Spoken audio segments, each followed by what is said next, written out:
Biological Sciences at Fairleigh Dickinson University, and I'm an NJAC board member, vice president of the board. And I had the great pleasure of introducing Jennifer M. Coffey, who joined the Association of New Jersey Environmental Commissions, ANJAC, in July 2014 as executive director.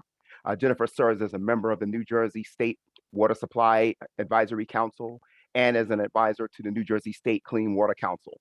She serves as a member of the Hamilton Township Mercer Planning Board, on the advisory board for the School of Conservation, and as a member of the New Jersey Society of Women Environmental Professionals. So Jen, if you could get us started. Great, thanks, Marion. Appreciate that introduction. Welcome, everybody. Thank you for spending part of this lovely June evening with us. I have a few slides that I would like to share with you, and then we will move on to our speakers pretty quickly.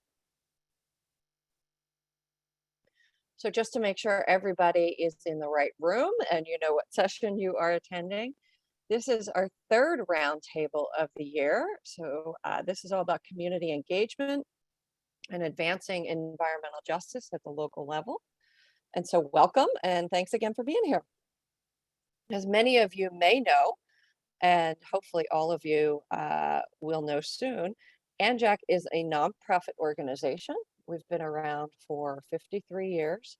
We have our 501c3 status, and our mission is to help primarily environmental commissioners and green teams to assist their municipality in making good decisions for the environment and their community. So being that New Jersey has a wide variety of environmental issues and challenges that face us, ANJAC covers every issue that there is under the sun, ranging from climate change to open space access to flooding resiliency.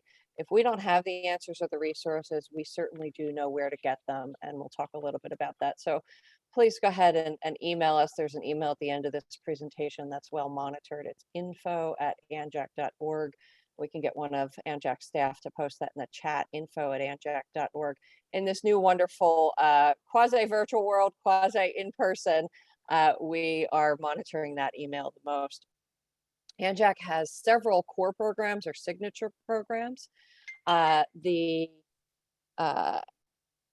sorry, I'm just checking to make sure we're all okay here on this session. The Environmental Congress, hopefully many of you have been to that one. It's coming up again this year. We will have our 49th annual New Jersey Environmental Congress on October 14th. But because we know that people appreciate virtual sessions and they really make our ability to connect so much more accessible, we are going to include virtual sessions the week leading up to the Environmental Congress in person on October 14th. So mark that week out and know that we will have more information on the way to you. Every spring, so late February, early March, we hold what's called our Fundamentals for Effective Environmental Commissioners. So that's everything you need to know about serving on an EC, building relationships with your governing body, how to review a site plan application. What the heck do I do with the stormwater plan? What are my obligations as an EC member? We cover all of that under our fundamentals course. And the great thing now is that all of those courses are posted on YouTube at ANJAC Views. So if you missed the sessions this February and March, you can go ahead and rewatch them to your heart's content on YouTube. We also have an annual open space grants program where we give out between 15 to 20 grants to commissions to do all kinds of amazing work on trail readiness, removal of invasive species, installation of rain gardens, community gardens, butterfly gardens, and you all do amazing work through that. And I believe the announcements for this year's grant have gone out, and so we congratulate those awardees and look forward to reviewing more applications next year. And then this year, because we heard from you, we do periodic surveys of our environmental commissioners and ask you, what do you want from us?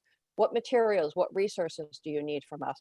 We were hearing that people were missing the connection a little bit of the in-person world. And while this isn't an in-person meeting, there's an opportunity for us to have a conversation here today, really have a roundtable, hear from some local experts and community advocates, environmental advocates, and then open it up to you for discussion.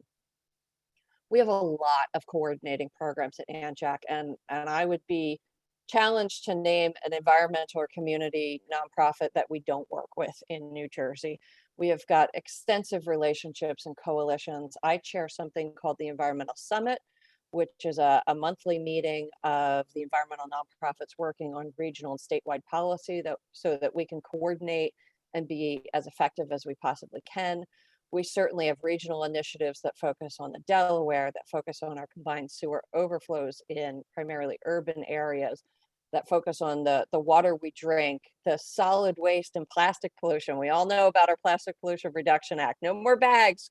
We're thrilled and really want to thank all of you for the 130 ordinances that you passed that made the strongest law in the nation possible right here in New Jersey. Certainly the Highlands and the Pinelands are near and dear to our heart, and as is the South Jersey Bayshore. If I missed your region, I'm sure we work in that area as well. And this is a project from one of our rain gardens, and the plastic bag monster within Senate Majority Leader Weinberg, as we were advocating with the Girl Scouts of Teaneck to get the strongest plastic pollution law in the nation passed. And certainly some EC trail work that's completed and looking good with some ANJAC grant money that we were pleased to give out for Piney Point Trail. We have lots and lots of resources. Did I mention we're a 53-year-old nonprofit? So we've got an enormous amount of resources that predate the virtual world. And so we are actively working on updating our resources and getting them digitized and on the web for you. But if you've got questions about the enabling statute for ECs or about the municipal land use law or about site plan applications, go ahead and email us at info@anjac.org. If you can't find it on our website, it might mean that it's a good old hard copy, and we will work to get it out to you. Since we are talking about community engagement and environmental justice and advancing justice on the local level, we wanted to share some of the resources and examples of really stellar work that we see happening at the local level. And so there are some real shining stars of areas that need work and those same areas where good work is being done. So please check out these resources. This again will be posted on @ANJAC Views on YouTube, so you can go ahead and look at these resources. And I think we're going to work on posting some of these in the chat as well. I know this is a lot too. I don't expect anybody to grab pen and paper and try to copy all this down. So I also want to say, oh, poor Birdie, I think we're missing the top of him. Sorry about that, man. The Association of New Jersey Environmental Commissions is supported by people like you. And so I want to thank you for your donations to ANJAC, and I want to encourage you to continue to donate to ANJAC if you can. We are, of course, supported by generous foundations and family foundations, but individual donors are really core to the work that we're doing. So if you like what you hear, if you like the programming that we're offering, every dollar counts, and we really, really appreciate your donations and do our very, very best to steward your dollars to the maximum extent. So thank you for everything you do for your community, for the environment, and for considering ANJAC in your giving. And again, if you've got any questions, this is me. And feel free to email me directly, but as any executive director will tell you, my email box is out of control. So that info@anjac.org has got 12 amazing staff behind it. So that's going to be your best bet at getting a quick response. So thank you so much for the opportunity to speak with you tonight. Thank you, Mary. And I'm going to turn it back over to you now. Okay, thank you so much, Jen. Okay, so I'm going to introduce the three speakers that we have. I've been told this is going to be sort of a conversation, so we're delighted to introduce them. And at the end, you would have an opportunity to unmute and ask questions or type them in the chat if you prefer. The first speaker is Dr. Heather Finnick. And she's a 24-year resident of New Brunswick, for which she served as an environmental commissioner for 10 years. She teaches at Rutgers University, manages an urban planning consultancy, and is the founder and president of the Lower Raritan Watershed Partnership, New Jersey's newest watershed association. Heather believes the most enduring solutions to difficult societal problems are best addressed through community engagement and collaboration of diverse partners. Our second speaker is Erin Mcguire, who graduated from Rutgers University with a degree in environmental policy. She has worked for the last 5 years, 5+ years, in both nonprofit and government sectors. She worked for the Greater Newark Conservancy, an environmental profit in Newark, New Jersey, as their living lab and school garden coordinator, connecting students to delicious produce grown on their school gardens, on their own school gardens. Her advocacy and education work continued with City Green Incorporated in Clifton and Patterson, New Jersey, where she coordinated their community garden and dig-in program and worked with senior citizens doing horticultural therapy lessons. She then combines her passions for food and people at the Department of Agriculture and worked as the New Jersey Farm to School Coordinator. Currently, she works for the City of New Brunswick, New Jersey, where she is a homeowner as the Recycling and Clean Communities Coordinator. And last but definitely not least is Charles Bergman, who's been a community development and organizing professional for 15 years. For the last 8 years, he has worked with the nonprofit social impact organization New Brunswick Tomorrow, where he began as an inaugural director of the Esperanza, hopefully I said that right, neighborhood project, and now serves as director of neighborhood strategies. He is a graduate of Loyola Marymount University in Los Angeles, California, and Catholic Theological Union in Chicago, Illinois. He is a homeowner in New Brunswick, where he lives with his wife and 3 young daughters. Okay, so at this time, let's welcome our speakers, and let's enjoy. Hello, thank you, Marion. I'll kick things off, and I'll sort of serve as I guess the conversation driver this evening. So yeah, thanks to Marion, thank you to Jennifer. I see Sheila on the call and Deanie and the rest of the ANJEC staff, and not just for pulling together the conversation this evening, but also really for doing the tremendous work of supporting generation after generation of community engaged citizens, folks who are really engaged around environmental issues. And I say that as really a beneficiary of sort of boots on the ground training through my period, my tenure as a 10-year environmental commissioner. I think that I would not have really had the sensibility and the understanding of how to launch a new watershed association without the tremendous benefit of support through an organization like ANJEC and through the work that I did locally in New Brunswick around environmental issues. So for those of you who are new to environmental commission work, please do take advantage of all the resources that ANJEC offers on their website and through trainings like this or conversations like this. Dig in deep. There's a lot there, and the opportunity to work through the Environmental Commission to make change in your communities, I don't think can be overstated. With the support, I guess, sort of the scaffolding of a larger statewide organization to help us as we're doing, sometimes a really kind of political work, but also mind-numbingly dull work of time after time going to the meetings where it seems like nothing's getting done. Folks like ANJEC, our ANJEC team here, help us keep really a line of sight on the big picture. Things like the plastics law, which I have to say a huge thanks also to ANJEC for your vision in that regard in terms of how it benefits the city of New Brunswick, which is what I want to talk a little bit about now is the work of the City of New Brunswick's Environmental Commission to affect change. And The plastics ban piece of it, when I'm talking about affecting change, we do a lot. We're a riverine community with some sort of major waterways that define our border and course through us. And plastics floatables are a huge contributor to the muck in our waterways. And that plastics ban, I truly expect to go a long way in terms of keeping our streets and our waterways clean. So what I'd like to do is,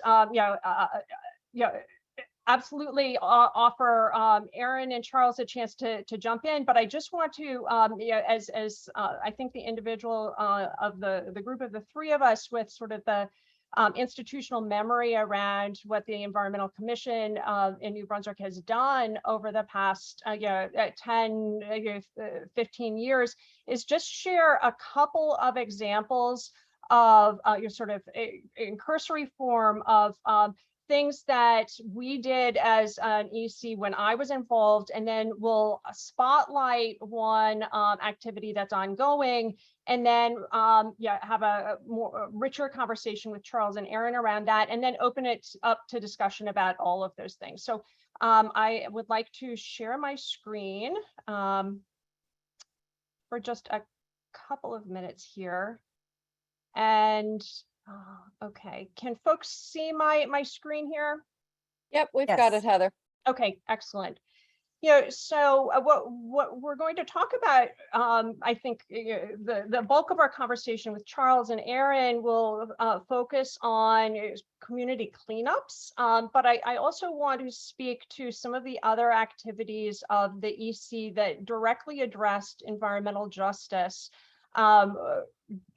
during my tenure with the EC, and that I think are still sort of simmering areas of interest with the EC now. So in the middle image here is an image drawn from our municipal public access plan. So the city of New Brunswick basically decided that we were going to take charge around the public trust doctrine and demand that our municipality do right by providing public access for folks to our riverine resources, our recreation resources. And that includes all of our communities, including our most vulnerable. So one of the things that we did was prioritize access for ADA, handicapped accessibility. And by sort of looking at our most vulnerable population in that regard, we scaffolded up to then identifying how all other communities could directly access our blue and green spaces. So that middle image speaks to that. On the left is an image of sort of a big picture. It's a snapshot of one aspect of habitat connectivity program development that the Environmental Commission spearheaded, whereby we initiated painting around New Brunswick schools, which are notoriously hardscaped. And by that, I mean, they're covered with lots of sidewalks, lots of hard surfaces, very little in the way of plant matter, which of course we know does a great job of cooling the spaces, of providing more of a natural environment. And so in the absence of the green spaces, we developed basically a proxy. We told a story of what should be in these green spaces around our schools, with the idea of eventually creating habitat connectivity pathways between our schools, where we can't actually have pedestrian thoroughfares that are with green, lush foliage, trees and whatnot. We can have a simulacrum of that to tell our community, what we want to see in the future: more trees, more green. So again, these are just two projects that in my time as an EC member, we prioritized to address some of the environmental justice concerns of lack of access to the waterway, lack of shade tree and whatnot. And then the image on the far right is of a recent cleanup that the Environmental Commission co-coordinated with the Franklin Township Environmental Commission, with the DPWs and clean community coordinators of both the City of New Brunswick and Franklin Township, and with the Lower Raritan Watershed Partnership, of which I'm a part. And I just want to move into now another slide here that really talks to the information here on the right is, in Spanish. One of the community groups that we engaged was the Esperanza Neighborhood Project, and communicating in Spanish about what it is that's going on and how to engage is sort of a cornerstone piece to engaging our communities, on the level, making sure that everyone feels involved and can be involved. And I want to ask Charles to speak to this, because he's really been the driver in making sure that the language barrier is minimized. And he has assisted with the translation and really insisted on, thank goodness, on that, the piece of the puzzle around communication. So Charles, are you able to unmute to just talk about a little bit about the outreach piece around the cleanups that we've done? Absolutely. Nice to be here with everyone this evening, and a belated thanks to Marion for the introduction. And as stated, I work with New Brunswick Tomorrow, a nonprofit organization here in New Brunswick, and specifically the Esperanza Neighborhood Project that was mentioned. That's one of our neighborhood revitalization, neighborhood improvement initiatives, which I have overseen in the 8 years that we've had that initiative. And Esperanza, for those folks who don't know, is Spanish for hope. And the reason the name of the project is in Spanish is because, as indicated, right, for those folks who primarily know New Brunswick as Rutgers University, and the home in Johnson & Johnson, may not realize, but New Brunswick actually is and has been for over a decade now, probably a majority Latino city. And especially if you sort of remove Rutgers students from the equation, the permanent residential population of New Brunswick is even a greater proportion of Latino residents, especially from Mexico and Central America. So obviously the home language of many of those households is Spanish. And so if you're going to engage community in New Brunswick, that means you definitely have to have a plan around Spanish language, right? And engaging in a culturally competent way with that community, right? And so for us, in New Brunswick Tomorrow, because our work is very hands-on with residents, that's kind of 101 of what we do, right? Everything we do is bilingual, if in some cases monolingual Spanish, right, depending on the particular audience of the activity. But we've really spent a great deal of energy and time since we started this project 8 years ago in building kind of that outreach and resident engagement infrastructure, right? Gaining that trust and credibility. You see, I myself, or in case not obvious, I myself am a white man, right? Not a Latino, but I'm a Spanish speaker, which is sort of a prerequisite for this particular work. And we have spent a lot of time building up that base of resident engagement through the Esperanza project. We're really working to identify what are the issues that folks who live and work here in our New Brunswick neighborhoods, particularly that neighborhood we focus on, the Esperanza neighborhood, which is over 85% Latino population. So we not only are we conducting activities and means all the time, but we have a community outreach infrastructure, which is residents themselves, some of our active volunteers that have stepped up and become active over time. We then select them, train them, empower them to be outreach ambassadors with us, right? So they then are going out on behalf of our initiatives, our projects, speaking with other neighbors, other residents about what we're doing, how they can get involved, helping to identify further issues that we can work on. And that's really, all that work is how we came to this, to this relationship with the Environmental Commission, with Heather and the Laura Raritan Watershed Partnership. For us and the residents that we work with and support, it did not begin explicitly as an environmental issue, right? It really began as a quality of life issue, right? Just residents being tired of litter and trash in the neighborhood, right? And in their living spaces, on their streets, and in their parks, in our parks, right? So it really started from there, and just putting our heads together, well, what can we do about that, right?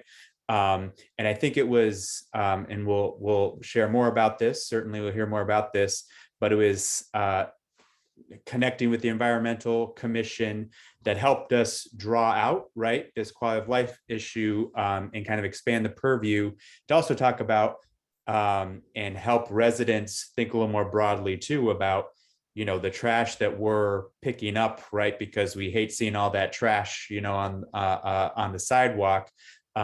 What it does also, and the impact it has on our local waterways, right? And I think our Raritan River waterway, right, in the Mile Run Brook, which was the focus of the cleanup that Heather will talk about, is sort of an overlooked asset for a lot of residents in New Brunswick. And doing that trash cleanup and drawing and help, working with residents to talk about and see, when we're getting trash out of the river and out of the banks of the creek, right, what does that mean not only for enjoying a more healthful and aesthetically pleasing environment to live in, but also what it means for then the broader environment, right? And when we're working with kids, right, of the families participating, a lot of times the hook is, the impact on ocean animals, for example, the plastic, right, that ends up in our waterways and eventually in harming ocean animals. So I'll just say, obviously, that language capability is crucial, and so we sort of helped act as that bridge, right, with the Environmental Commission and the Watershed Partnership to help make sure that we had a way to connect with and bring in engaged, concerned residents, and expand, what is kind of the typical purview of the environmental community. Yeah, and Charles, if I recall too, our conversations really started maybe around 2014, 2015, as you brought in some of those outreach ambassadors. They joined the Environmental Commission, I think maybe twice a year for a handful of years, at certain meetings to talk about, just sort of the parks beautification, business improvement district beautification, getting trash cans placed on French Street, which is the main thoroughfare for the Spanish language businesses.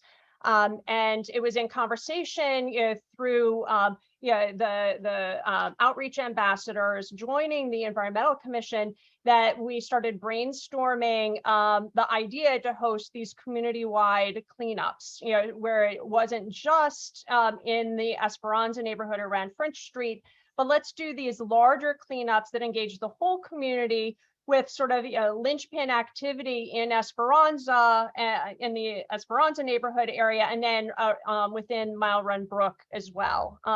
And so I don't think there would have been Mile Run Brook cleanups at all had the Esperanza outreach ambassadors not joined the Environmental Commission at the table to start talking about, how do we think about, including the Esperanza goals and visions, within the overall goals for beautification for the city of New Brunswick. So so many thanks to you for that. And then, sort of bringing this forward, and maybe Erin, we can talk a little bit about our ongoing work now. Is the business improvement district street cleanup activities, that cleanup work is being done in part, it's dovetailing in part with some storm drain clean out and storm drain maintenance and stormwater management goals of keeping the trash out of our storm drains and out of our streams. And there's an ongoing program now of, it's called the MS4, Municipal Stormwater Management work that is being coordinated out of your office, the Clean Communities office, Erin. And we are sort of bringing this full circle now. So we have the community piece, we have the policy piece, we have the action piece. And do you want to speak just a little bit about the work of the Environmental Commission around stormwater management and engagement around this? Sure. Hi, everyone. I'm Erin Mcguire. Thank you for having me today. I work for the city of New Brunswick. So I kind of bring that entity and that partner to the table. As Marion introduced me, I am the Recycling and Clean Communities Coordinator. So in my role as a Clean Communities Coordinator, that means that I'm conducting these large volunteer cleanups with different community organizations throughout the city. I work with a lot of the residents in the Esperanza neighborhood through Charles's organization. I've run larger cleanups with Heather's organization, the Lower Raritan Watershed Partnership. We also have a block captain program where residents actually clean up and do mini cleanups on their blocks. But new this year, I am a new member of the New Brunswick Environmental Commission. I've been there about 1.5 years after Heather's tenure there. And for something new that we're doing, is we've partnered with the New Brunswick Environmental Commission that I'm a part of, my division at the city, the Division of Clean Communities, as well as the Lower Raritan Watershed Partnership on the education piece of the MS4 stormwater, regulations, policies, so to speak. So this year we're hoping to get a group of people, get a community, engagement piece, and actually have people go out and do more painting around and on the storm drains to clean them, map them, and really teach people they're not just a place to throw trash. They do connect to a waterway. They're very important. They're very important with managing, stormwater for storms and flooding, and really connecting people back to their waterways. Because I think we are right on the river in New Brunswick, but there is the Mile Run Brook that also goes through there. There's also, the Lyles Brook, which Heather taught me about, that runs under the city. So really connecting people back to the place where they are right now. And, I don't think a lot of people understand where their water goes and where it comes from. So that's the new project that we're doing. Yeah, and in terms of sort of environmental justice issues around stormwater management, so one of the things that the Lower Raritan Watershed Partnership has done in, with the support of the New Brunswick Environmental Commission is initiated water quality monitoring at a number of public access, non-beach sites. So if you see behind me, I'm sitting actually on the Highland Park side of the banks of the Raritan, looking at New Brunswick. But we monitor every Thursday for pathogens in in the waters of New Brunswick. Pretty much where you see the the middle of the screen behind me. And then we report out on public health risks associated with our findings. So when we're talking about keeping crap, in many cases quite literally crap, out of our storm drains, but also including the plastics and the floatables, what we're talking about is ensuring that our waters are healthy enough for folks to enjoy them in a way that should be their right. It should be their right to have primary level contact, which means touching the water, or fishing. If not swimming, which we do hope to eventually be able to support folks in doing, then at least fishing, kayaking, having engagement with the water so that they can really reap the benefits of the wonderful opportunities of engaging with the water. So when we're keeping our storm drains clean, when we're paying attention to that level of detail in our municipalities, it has quite literally downstream impacts. And those impacts are in the case of New Brunswick, serious environmental justice impacts, because we also have a large low-income population that has repeat inundation from overland flow, from stormwater flows and flooding, and from riverine flooding. So when that stuff is washing off through our storm drains, it ends up in our communities, in the low-lying areas. So we have flooding issues, we have access issues. We want folks to not be impacted by the bacteriological pollutants that could be flowing from our streets and into our waterways. So that's sort of drawing the full circle story here. And I guess I know that you wanted about 15 minutes of conversation. Is that right, Marion? Yeah. That's correct. So if perhaps folks would humor me, I'd like to play music video. The Mile Run Brook has its own music video. And this music video tells a story of really a wonderful diversity of partnerships in the city. The Esperanza Neighborhood Group, the City Department of Public Works, the City Clean Communities Coordinator, our environmental commissions, the Lower Raritan Watershed Partnership, our schools, a cemetery that runs up along, or that sits right up along the Mile Run Brook. And it tells a story of how we can all come together.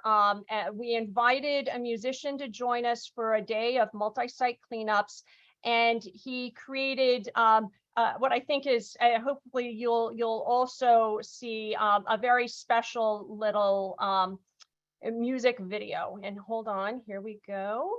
What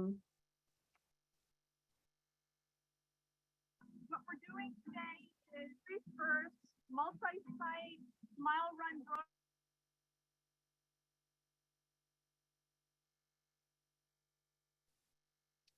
Heather, we've lost the sound. We had it at the very beginning, but it went away.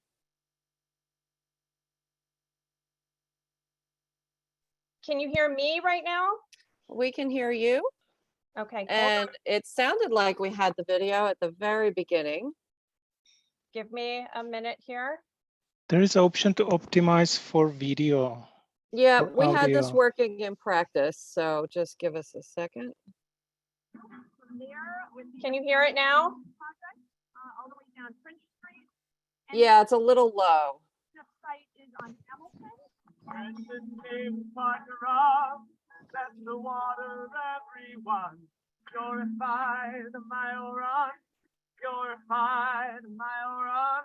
That's how runs the river goes, the river flows. That's how runs the river through this town. That's better. Thanks, Heather. That's how runs the river goes, the river runs, the river flows. That's how runs the river through this town.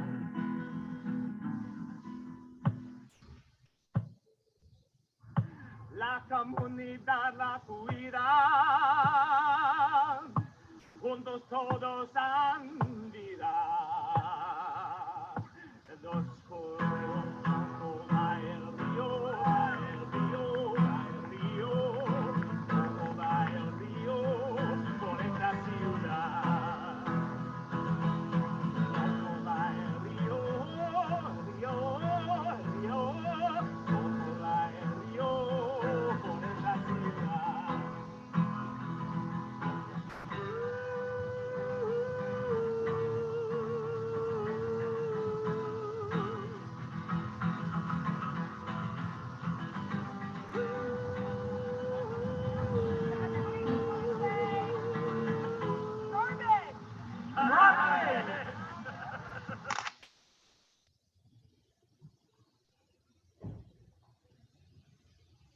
Okay, so I can't help but just always get warm fuzzies when I see that again. Yeah, it was just such a fun day. It really was a testament to a lot of effort on the parts of our EC, our community members, and multiple partners to realize that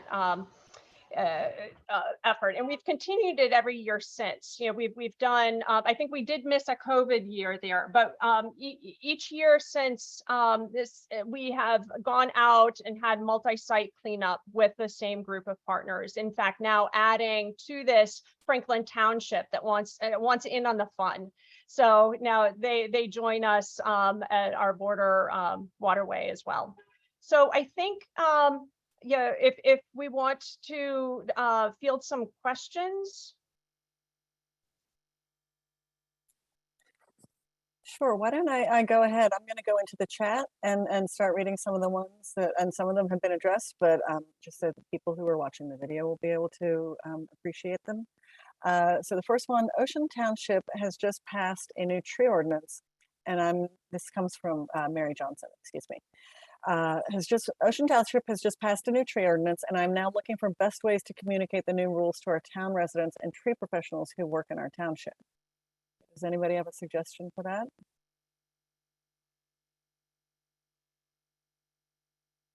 Sure, I'll jump in. I think one of the great ways to go is to take advantage of the existing vehicles of communication. So if you have a municipal newsletter, if there's a section to post an article on your municipal website, if you have a municipal billboard on a large road that gets a lot of views, go ahead and take advantage of those and connect with the people who manage them.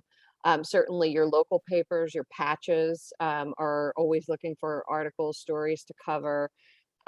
And whoever has got a good social media following in your area, churches, synagogues, scout groups, connect with them and take advantage. Scout groups are amazing, and they have wonderful ways of educating the public, and it really can give a multiplier effect to your messaging. So I would suggest taking advantage of those local communication vehicles as much as possible. I don't know if any of our other panelists have other thoughts on that. So as one of those 75,000 people that come to Cape May in the summer, you might want to think about like an ad on the diner placemats, or if there are venues that have music, that people go to, vacationers go to, doing like, seeing if there would be willingness to do like a public service announcement, a 30-second public service announcement at the start of an event.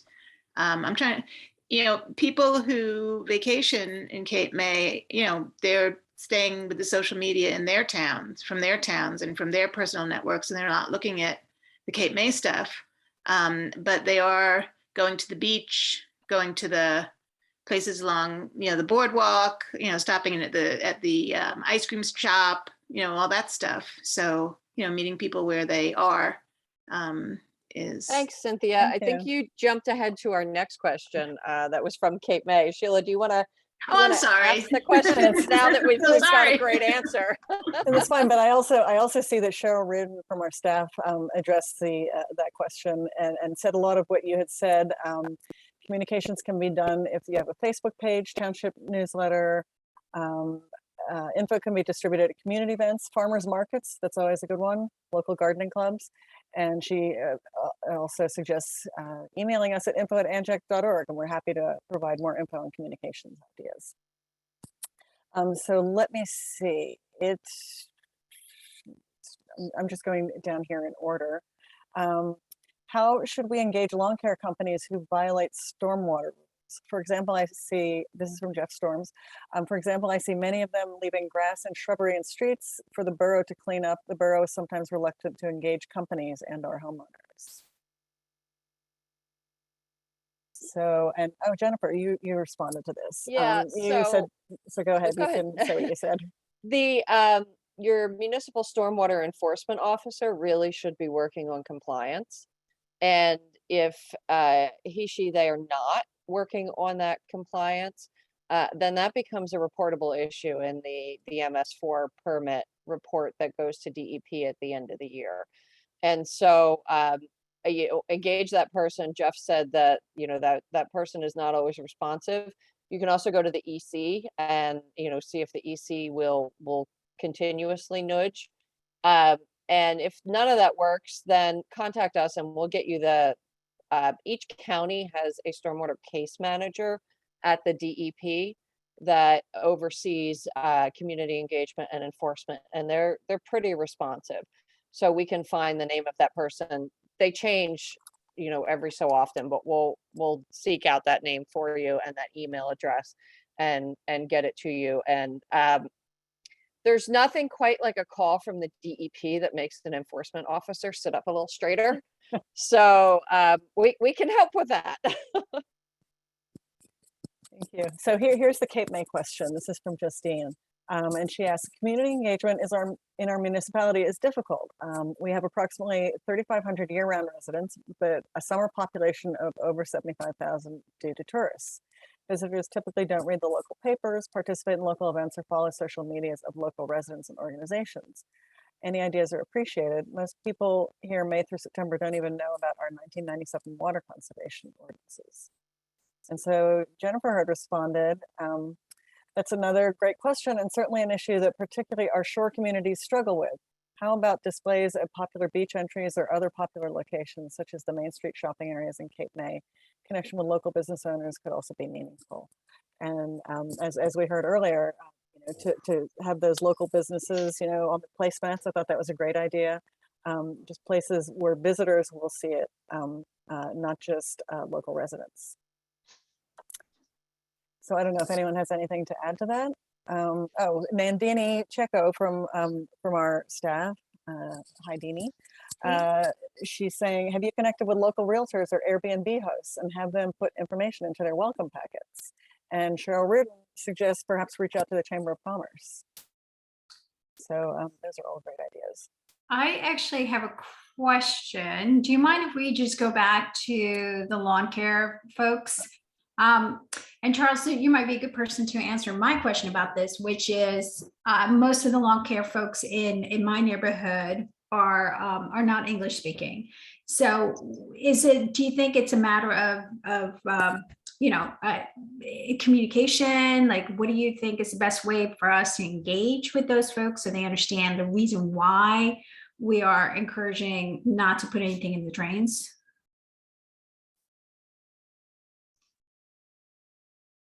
Well, that's I think potentially a multi-layered question. I think I'll just add a couple observations, right, which may help you think about how to engage around this question.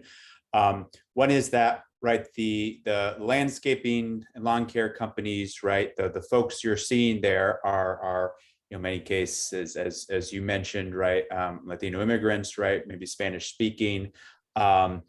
They are, employees who are taking direction from whoever hired them, right? So on the one hand, I think, if anyone on your block, right, does have a little, your neighbors does have a little Spanish, right?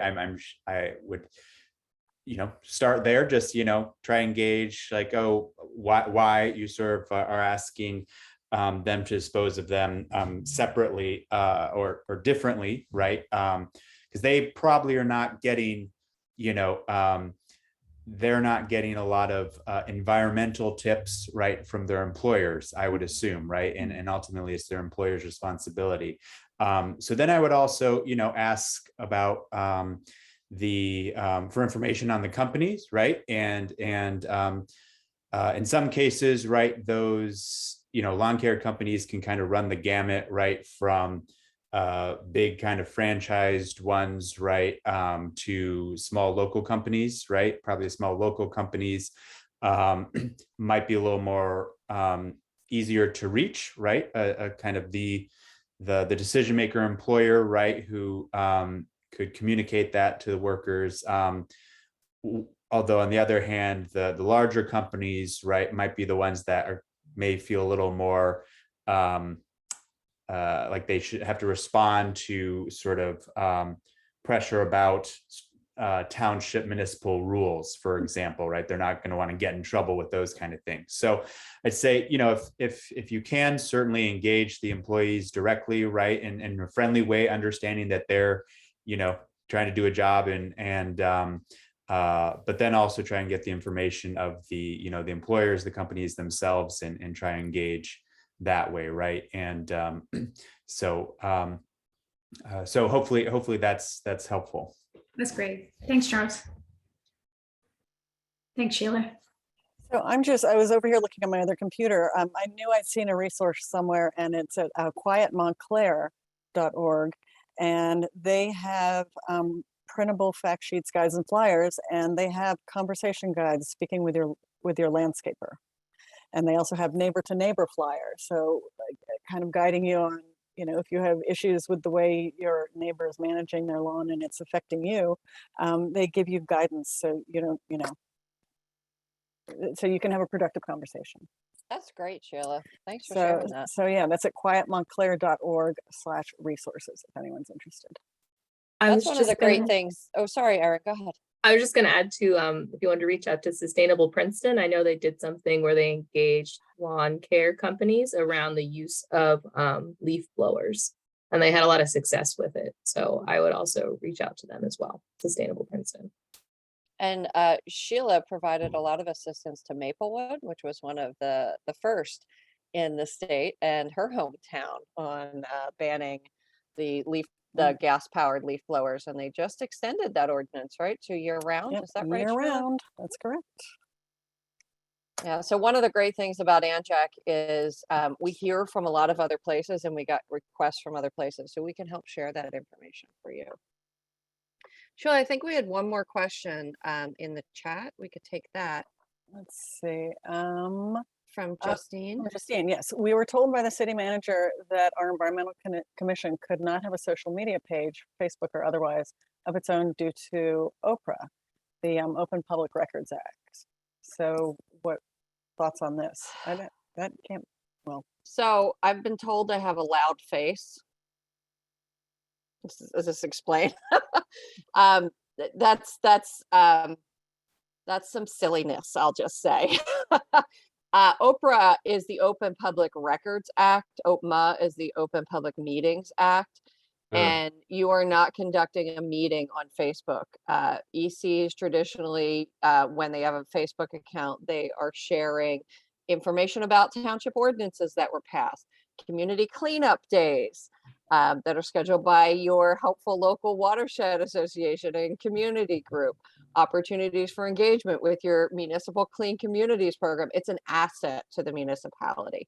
It has nothing to do with OPRA and OPMA. That's a way of being dismissed by somebody who doesn't want to really deal with you, to be honest. And there are municipalities that, they get twitchy when an EC wants a social media platform of their own. And there have been municipalities who have set forward goals for their social media page, and it is to share municipal resources or official municipal partnerships. When's your recycling day? When's your yard cleanup day? When, that kind of stuff. And so you may need to have a conversation back and forth with your elected officials. So I would go above the whoever it was, their head, the city manager. I'd go to the mayor, or I'd go to the council president and say, hey, I'd really like to have a conversation with you about how the EC can promote the good work that the municipality is doing. You're not there to create a combative relationship. There may be opportunity to, or reason at some time, particularly with a site plan application where there's difference of opinion, but that's not what you're doing on social media. You're helping to share official township resources. I don't know if any of our speakers have any experience with that particular trouble, and they want to share that. I saw Heather nodding. Yeah, so I mean, we were told the same thing. I mean, without Oprah, pointing to Oprah, but we were told, when I was on the Environmental Commission, that all communication to the public had to go through the municipal website, the city sanctioned website. And so basically what we did was said, okay, then you are going to create a page dedicated to the Environmental Commission, and do more outreach on behalf of the Environmental Commission if you aren't going to allow us to have a Facebook page or have our own website or whatnot. And we also started talking, and not to go down this rabbit hole, but we also started talking about what organizations, or what other ECs have done. And in East Brunswick, they started a Friends of the East Brunswick Environmental Commission, that had a little more latitude to do some of the political advocacy, but is still supporting the EC, and they kind of work hand in glove on issues together. But one, as I said, just has a little more wiggle room to be strident around some of the political nature of things. So and they have a website, whereas the East Brunswick Environmental Commission doesn't. The Friends of the East Brunswick Environmental Commission does. Great, thanks, Heather. Any of our other speakers? No, so Avalon's doing a great job with their administrator, and so creating that relationship and showcasing EC work. And Deanie also noted that Red Bank, sorry, Sheila, I'm taking over your job here.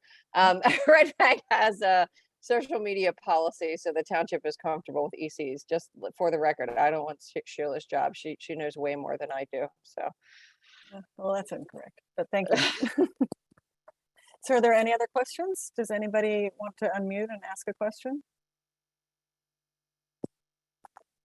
I just have a general question. I'm just curious how many EC members here are connected with their local watershed associations? Oh, that's a great question. Oh, okay. I see some raised hands. That's great. I know a lot of people are off camera, which is fine. Do you guys want to talk about that? Here we are. We have, Heather from LRWP, and we have New Brunswick Environment Commission and Charles, who are engaged with the watershed. It's just that partnership, that relationship. How's that working? And do you have any recommendations?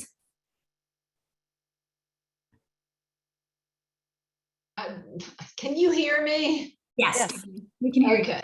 I'm Donna Rothman from Avalon. I just worked with the ambassador for the Cape May watershed, and we did a rain barrel program together with Stone Harbor. And we did it as a collaboration between Stone Harbor, which does not have an environmental commission, but they have a Go Green committee.